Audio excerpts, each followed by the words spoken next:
Hi friends, అందరికీ good morning. చాయ్ తాగిర్రా? మేమైతే చాయ్ తాగుతున్నాం ఇప్పుడే.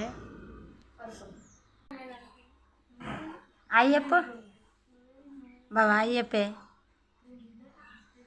నాకైతే బాగాలేదని చెప్పిన కదా నిన్న సాయంత్రం వీడియోలో. అందుకనే ఈరోజు చాయ్ పెడుతుండు. నేనైతే గుత్తొక్కాయ కూర వండేసిన. చాయ్ అయితే పెడుతున్నాడు. బట్టలు నానబెట్టిన. చాయ్ ఎందుకు పెడుతుండంటే నాకు నిన్న జ్వరం వచ్చిందని చెప్పిన కదా, కొంచెం బాగాలేదు, అందుకనే చాయ్ పెట్టిండు. అప్పుడే లేచి గుత్తొంకాయ కూర వండిన. మళ్ళీ వచ్చినాక బియ్యం పెట్టుకోవచ్చు, లేకపోతే వాళ్ళన్న పెడతారని కడిగి అయితే బియ్యం పెట్టిన. అప్పటి వరకు నానుతాయి కదా, ఆకలి అయినప్పుడు వండుకోవచ్చు అని బట్టలు నానబెట్టిన. ఇక బట్టలు అయితే వచ్చినాక పనికి వచ్చినాక ఉతుకుతా. ఇక పనికి అయితే ఇది ఒకటే వారం పోతే, ఎందుకంటే మళ్ళీ పిల్లలకు స్కూల్ స్టార్ట్ అవుతుంది కదా, నాకైతే కుదరదు. ఇక ఆమెకు జుట్లు వేసి టిఫిన్లు కట్టే వరకు టైం అయిపోతూనే ఉంటుంది.